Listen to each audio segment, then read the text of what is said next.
Hey everyone, welcome back to Market Mama's channel. I'm Kendra and I have Becky here with me. We're futures day traders from the United States. I'm in California and Becky's up in Oregon. And we've been at this for about 3.5 years now on our day trading journey. We decided about a year ago that we would create a community and start a podcast to just have a safe space to really normalize the very difficult journey of learning how to day trade, specifically the psychology work that goes into it. And as we've been growing and evolving, we decided to just be open about it and transparent and share what it looks like for us. Today, Becky's going to talk specifically about a topic she's very passionate about with life and especially regarding trading. It's our ability to channel our minds for creating our greatest lives. I just love this topic, so take it away, Becky. Can't wait. Yes, I'm so stoked. So this topic has been on my mind literally daily for the past month, and I can give credit on that predominantly to Kendra for her awesome book recommendation of the title, Mindset Secrets for Winning, How to Bring Personal Power to Everything You Do. So we've mentioned it actually several times now. So I'm going to get into a couple of my favorite parts today because they've just been in my mind. So the author, Mark Minervini, is one of America's most successful stock traders. And this book is full of highly applicable inspiration, knowledge, real life experiences, and logical and tested techniques for becoming successful at whatever you're pursuing, not even just trading. So let me just get into it. One of my favorite quotes was naturally about a plant reference. It goes, "A garden will only yield what gets planted." And that all starts with seeds. It's the same with your mind, and your thoughts are the seeds. Whether your garden is lush and magnificent or choked with damaging weeds, it reflects what was planted. Okay, you see what I mean with this guy, right? If we control what we allow in our gardens, we get to design, plant, raise her up in our vision. It's easy to pick and choose what we take ownership of in our lives and find reasons all over the place when things don't go our way or we stumble to blame it on. But I'm really coming around to the power and the strength that comes with an alternative approach. It's the idea that we do have control of what has influence and even has a place at all in our lives and our daily outcomes and our relationships. We get to choose to frame nearly everything in our lives for betterment or for our education. And if something ultimately is not serving us in the ways that we need it to for our health or our goals or our stability, then we get to prune it out. We have the power to shape our lives just as we do a garden in alignment with how we want her to fill out as she grows and what she needs with sunlight and water and proper nutrients. We're in charge of that. And I am all about that metaphor and the power that it retains for ourselves over our world. So Kendra, I've seriously recommended this book to so many people since you sent it to me and I read it. So on behalf of all of us, we thank you. Oh my God. You know, that book is fire. Literally, I have a whole page in my notes app that I read through every morning and many bits from that book because, yeah, it's solid, sound advice and it's empowering advice too. And it really just highlights that not only should we do these things, but we really have the responsibility to do them if we do want to live our best lives and be able to support ourselves because it takes a lot to constantly be in that, be able to filter out and reframe what comes in. I mean, some things we can't help, but happen, right? Life happens. But we always have that choice and what we're going to do with it, what meaning we're going to assign to it, and how we're going to now use it for us and not be victimized by it. So I'm so glad we're having this combo and you're highlighting that book because it's definitely, and I think I've added in like the past 5 videos in our B-roll, I've added the book and the Audible link, and it's like, get that book, everyone, because you'll love it. Yeah. It has so many excellent parts. It's really good. And so we didn't decide to do a full comprehensive book review today, but there are portions of it that was so impactful for me. And that is what has kind of held my mind captive since I first read it. In fact, actually, I re-listened to my favorite chapters several times since then. And it's the portion of it that is about belief and decision. So first, let's look at the belief portion. So Minervini states, becoming the person you want to become requires believing what a person like that would believe. If you've made some poor decisions, consider this. What if your belief created your current circumstances? Then what you choose to believe going forward can create your future. And then he further adds, if you believe strongly enough, think about it regularly and make it the focus of your daily conversations, you will see a great amount of it in your life. So this relates to the significant power in our minds to build what we are obsessing over, to seek it out and find reasons to validate it for ourselves, observe examples of it around you and in your world, and normalize it in your personal realm of possibility. So we've all heard about the example of hunting for a new car, right?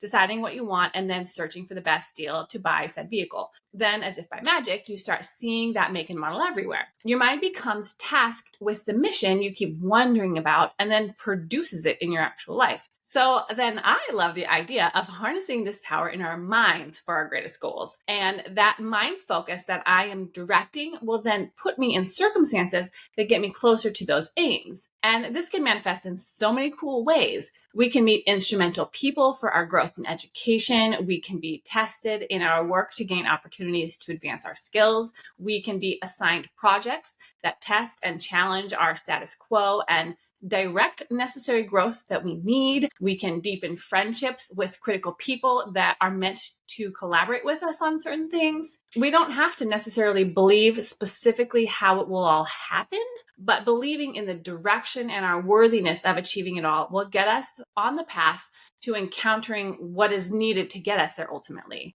And so even if it's by way of setbacks and heartache at times, right? You guys know what I mean with that. It doesn't necessarily all have to be clear or even pleasant in the moment to be effective for our bigger growth, right? I loved how he explains in this book that if you can hold the faith in your belief in the bigger picture, then often down the line hindsight, it can provide clarity on what you learned from all kinds of interactions that we're going through along the way on whatever our journey is. Yeah, it is so powerful that what we're required to do in order to really harness that belief. I mean, it's work. It really is. And like you said, it is hard to do it on a consistent basis. Like an example of when we did our magazine covers, right? Our Wealthy magazine interview with a 7-figure day trader. I mean, like just things like that. Like, so I have it on my wallpaper on my phone. I have it on my wallpaper on my laptop. I have it hung up. And so I'm constantly like, hey, Miss Wealthy. Like every morning I told Becky, I'm like, I see it. I'm like, hey, Miss Wealthy. Like I'm talking to my future self. I'm embodying that. And I'm seeing it constantly, looking at it and making that effort. And so as crazy as it sounds right now, especially like on my challenge days, I'm still forcing myself to look at that, smile at that, and see that and read that and take that in. And this is the kind of like commitment it takes. And it is uncomfortable at times, but it's like, we got to do it. Like, no, because there's no other way we're going to rewire and really truly believe in our core if we're not taking that in constantly and making it so. Plus, that's the whole point of belief is that becoming a 7-figure Miss Wealthy, that shit doesn't happen overnight. Like that is a goal, but it's not made without like a million steps in between here and there. And so even on the challenge days, holding that belief, I think even when it's hard is still very powerful. And challenge days do not diminish the end belief if you can kind of hold that faith, right? And that's how it speaks to me. Yeah, it honors that that's part of it. Like there's no escaping, there's no evading the difficulty of it all, the work of it all. It's not just all a feel-good experience. It's everything else that we have to push through and still be able to be, hey, Miss Wealthy, here I am, showing up for myself, like who I'm showing up for today, the future me is depending on. So it's a lot, but we owe it to ourselves for sure to do that and to believe, even if you have to manufacture that belief yourself. It doesn't just come out of nowhere. Yeah. Yep. I totally love the power of belief every which way you look at it. And I've also seen the power of it, honestly, in my impact in my life in recent years, because my life is officially under construction. Like there's definitely progress has been made. And a big part of that has been belief. But for me, with this book specifically, a topic even more powerful for me was the concept of decision. So let me lay it out for you. So the way that the author covers this seemingly simple word from so many different angles and experiences that really reinforce the power for me of decision. So the core of the concept and how I internalized it was that we all, most humans, myself included, for nearly all of my life, we half-ass shit, right? We do. We just do. Everyone in my life I know half-asses some shit in their life. We say we're going to do something, be somewhere, follow a strict diet, a sleep schedule, a workout routine, a daily trading stop loss limit. But on day 3, we are snacking, snoozing the alarm, taking a movie over a workout because our muscles are tired, or overtraining like a lunatic on tilt because something went wrong in our training morning. This is reality in my experience and in my opinion. And wholeheartedly, I'm a part of that. But like, what about if we like freaking decide on something like for real? That is different. And I, for one, I can fully admit authentically here that like I haven't been all that consistent in this life, in most of my life in this department. I had dabbled, especially in my younger years, in the gray areas around choice, a certain way of life, a commitment, choices that I'm going to make on certain paths I want to pursue. You know, I've dabbled in not following it more than I have honored a hard decision without a single wavering slip up, right? That's way harder and more rare. That's just the reality, I think. But more real talk here, that behavior generally has not gotten me to a goal or a desired outcome in that related area very quickly, right? You don't lose weight when you're sneaking a snack every day. Mark references in this book and directly related it to trading that for him, after years of mediocre trading outcomes, he had to decide. He saw the reason that he was not yet significantly and consistently profitable was because of his loose risk management. He was dabbling in the gray commitment to his trade plan rules, as I've just admitted to as well. He observed it. He kind of called himself out on his crap after seeing it time and time again, and then committed to stopping the detrimental behaviors once and for all. And so then he skyrocketed to success as a stock trader, becoming a US investing champion, which I didn't even know was a thing, to be honest, but Right. I read the book, but it sounds amazing. So, I mean, kudos to you. That's amazing. And I'm impressed. But like when he laid it out like that, dude, like I get it. Roger that. Message heard. Intentions understood. Because this is me. Okay. Like I know how to take a killer trade. I have an edge with my futures market and I understand risk management. So then what needs to give to like that skyrocketing potential, right? So I fully own that I have to decide to stop my crap. It's a decision to respect my personal trading system and rules and then to allow my successful trader to rise without so much damn interruption. This part of the book, it haunted me, you guys. Like it haunted me day and night. I would think about like just freaking decide because of its rudimentary and undeniable truth of it. I think that was the core of it for me.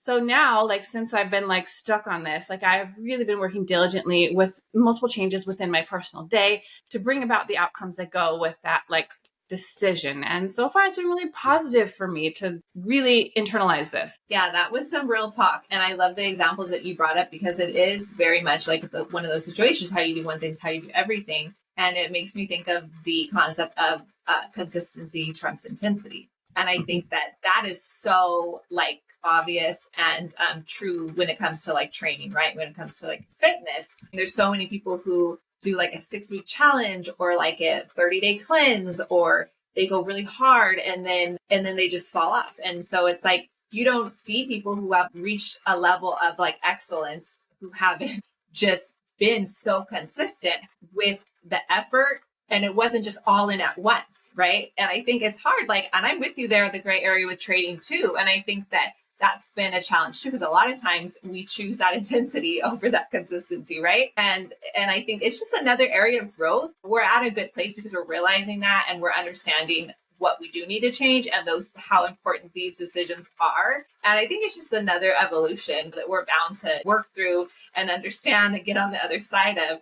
But he really, that was a great chapter in that book. And I love that he was like, hey, like I overcame it, and it gives you hope. They're like all of the books, like the Bella book, One Good Trade. I mean, it's so great to have these good examples of everything we're going through is what we're supposed to be going through. I mean, how do we not go through all these hoops and the ropes and just put in our time? And so I'm glad we're talking about this today for sure.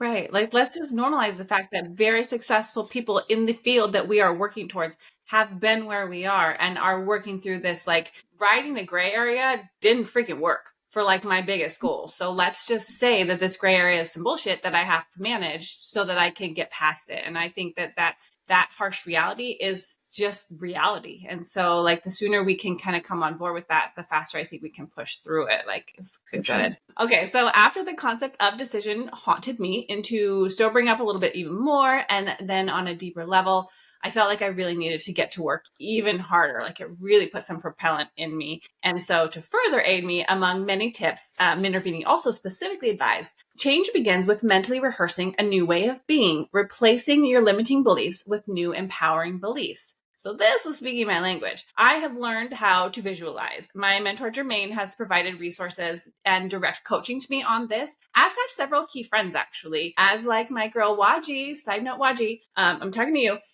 You should come on the show. I'm just saying you're very wise, and I have learned a lot from you. And one thing that I have learned from her is tips on visualizations. So anyways, I now spend time both early in the morning and late at night in my visualization exercises. And I do change it up depending on the time of day and what I want to focus on, and sometimes use an online guiding video or a personal recorded audio track of myself talking to myself to help direct my thoughts. Kind of keeps me more on track a little bit. And I'm getting better with using this killer tool to shape my mind's eye with my life, and then seeing myself in the outcomes that my daily decisions are getting me closer to. This is legit psychological work, and it's really powerful, you guys. A part of what Kendra and I want to offer here at Market Mamas is a glimpse into the tools that we implement in our daily lives to work to leverage ourselves up and towards that are getting us towards our goals in trading, but also in life. And I find the visualization is a biggie for me, as obviously does Kendra, because she just talked about how she does it with the Wealthy magazine covers, which is just another opportunity and example of a way that we can bring that into our minds all the time. And I love that this very successful author and successful trader, he educates on this tool in his book as well, right? So it's like what people do that are trying to elevate their current circumstances. It really is, it's easy. It's an easy practice to just direct our thoughts, right? But it's so impactful, I think. And the more that we can kind of channel our minds to see and feel our desired outcomes, the more she will nudge our daily choices and executions to stay more in line with that self that we are seeing in our quiet, focused moments. And like Kendra said, it's a process, right? I don't think it's an overnight flip, but more like turning a cruise ship, right? Slow and easy, and with time and some rocking with the waves. The force is just not the energy behind this sort of effort that you put in, but instead it's like focus and faith and clarity of goals and consistency. At least that's how I understand it and how I'm utilizing it and how I have had education on it. And so that's what I'm working on. But also, if any viewers out there, if you guys have tips on what you have done for honoring decisions or your visualization techniques, please tell us, because we love some good tips on any and all of this. Yeah. And there's never been a better time. I feel like we have so many tools and like ways to do it. I mean, you could open Google Slides and make yourself a vision board. I've done that. You look at that every morning at night, and it's exciting. It's fun. You know, you can make the recordings like Becky and I talk about all the time and listen to those in the shower, whenever, when you're driving. You could journal and write. I mean, you can just be an overachiever and be extraordinary and do all of it. I mean, the more ways you can do it, and the more creative you can, it just helps you even more really retain it and change yourself. And so all of that is, again, it's effort, it's work. But it doesn't have to be, it's work that's like paying off. Like it's work that like I think we have to do to get to these next levels of self-belief. And it's just, it's an investment of our time and energy. But being so intentional about it, I think is very important. And it's uplifting. And especially on the days you don't want to do it, like just forcing yourself to do it. It's like, you'll never regret, doing it, especially when you're in a funk, because it's like, that's when you really got to be like super intentional. It's like, I don't want to listen to this shit.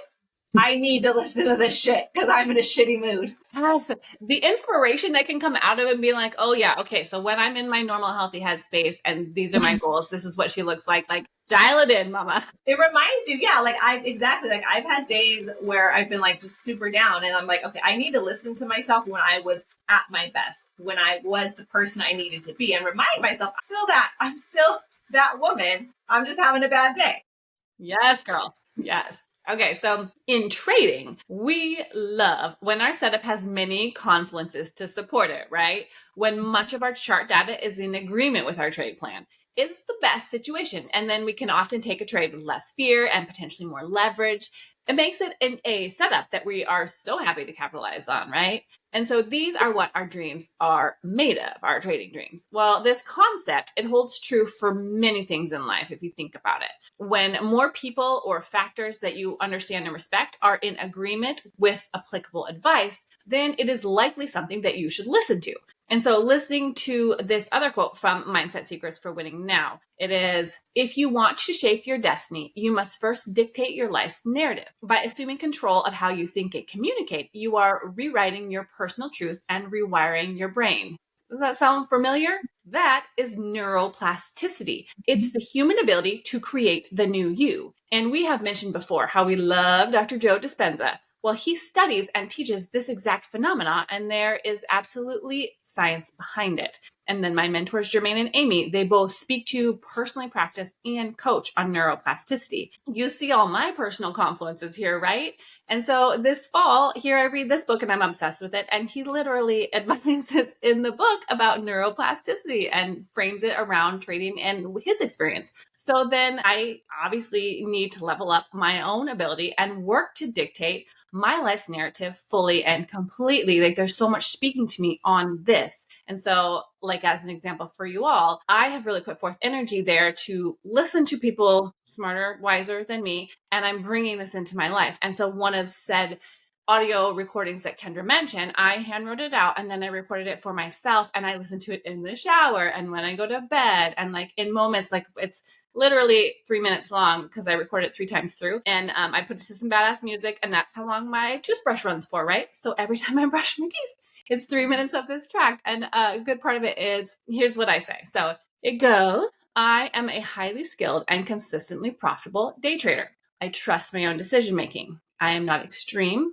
I'm consistent. I am an expert at trade management. My daily effort and dedication ensure that everything is going to work out for my best self. So now, per the science of neuroplasticity and the faith in myself, these realities that I just said, those are me. They're not like some outrageous, like, I am a billionaire trader. I'm not right now. But what I am is an expert at trade management and I am not extreme and consistent. Like these are things that are within the realm of possibility of how I act every day, but are also a part of my bigger, greater self. And so by making these both a combination of who I am now and what I do daily and who I want to be, it's like so powerful for the now of like, this is the path that I'm on. This is how I behave. This is who I'm going to be in the morning. This is who I was today. This is who I am in 10 years. I think it really does have the power to reshape our minds if instead of we're saying like, all the negative things that we could say, I don't even want to put energy there, but like, this is for me, I think that this is what all of these great resources are recommending as we reshape our minds. Yeah. It is. That's so powerful, Becky. Thanks for sharing your mantra. That's so important. And you're absolutely right. We have to remind ourselves. I mean, because we have to appreciate the fact that like we've lived a whole adult life for so many years, not exercising, these our brain in this way, right? It's what it is. It's exercise. It's brain exercise. Like the whole neuroplasticity, everyone talks about this in some form or fashion. Like everyone who we look up to, all the mentors, it's real, but it's exercise. And no one really likes exercise, but we just get determined. Like we know we have to do it because we have to be strong. And so we got to think of our brain like that too, because it's okay for a thought to come in, like an intrusive thought, but okay, what do I do with this thought? Actually recognizing it is like step number 1, like recognizing this thought I'm having does not need to stay here. I have to like intervene right now. I have to stop and I have to, course correct. So that in of itself, it's work, but we're doing it every day and it shows. Right. And if we can take the pressure off it, like we're not trying to control your thought, you're trying to direct them. So it's not an aggressive pursuit. It's like a gentle, like, I love you. And I know that this maybe was who we were before, but like, we're not trying to be that person anymore. We're trying to be this like person who really like honors their decisions and chooses to act in this way. And maybe I didn't fully act in that way today, but I'm going to keep trying. And I'm going to use this as one more example of how and why I want to be this person that I'm going to keep my eyes on the prize, right? Like eye on the ball, or otherwise it's going to fall. Yeah. I think we do have to keep the pressure on because you're right. We do hear this in different areas, different people. And sometimes you're like, oh, I know about that. But then Also, like if you do something, what about if you want to be an Olympic at something, an Olympic medalist at something? You can't just try for a year and expect to win. No, you have to keep the pressure on and keep doing the reps in order to become an expert at something. Otherwise, you'll just be good. And maybe that's fine. Like that's fine in probably a lot of things in life. But if you have grand aspirations of really freaking nailing something and fully capitalizing on the potential, such as Kendra and I do as traders, we're not trying to stop it good. We're trying to like kill this thing. So like, by directing our thoughts to that goal, I think that is going to matter. And it's not honestly as hard as it sounds. And so I'm all in. So we do want to keep the pressure on these topics. I mean, we talk about all kinds of different things at Market Mamas, but this is one that is near and dear to my heart because I love you guys and I feel it changing me. And so I want to suggest that maybe it could be powerful for all of us. Anyone who's doing like high achieving success seeking, I think that it's worth it to keep it in our minds. And so the rapidity and having it in the forefront, I think it compounds in terms of impact. And then the more we fixate on the daily behaviors that bring our biggest goals to that fruition, the quicker they can manifest in real life. That's the objective. So obviously these have been matched. These have to be matched by a lot of time, studying, working, learning, self-development, and patience also. Because belief, visualization, and decision without work and putting in the time and the reps, without the technical analysis and the trading and the studying and the journaling, they're just not going to work. Like just visualizing and hoping and believing without all that work, it won't get you your outcomes, I'm just saying. So that's a reality check with this whole conversation. But they are key pieces that I absolutely am seeing improvements in my personal life and in my equity curve by focusing on. And to wrap us up, because I seriously love this book so much, there's one last quote that I have to leave you all with. It's this: "We will never experience what we are remotely capable of unless we believe that the heroes we admire and are really role models showing us what is possible and what we too can achieve and exceed." Our role models are just people like you and me. And we also can be role models if we put in the work and time to then earn that title over time. So I say join me and Kendra in believing and deciding that our beautiful destinies are ours. And now is simply the time and reps that we need to dedicate ourselves to along that path. So thank you for being here. We really appreciate your time with us. And if you guys have a second, we would really be grateful if you hit that like button and subscribe if you haven't already, and then leave us a comment. Are you guys also being directed in this way from your influences in your life as Kendra and I are? Like, come on, don't be stingy. Give us your tips too. We're sharing, right? Share back. And if anyone wants to find this book, we are going to link to it in the description below because we love Amazon and Audible. Thank you for being here with us today, everyone. Take care. Take care, everyone. Bye.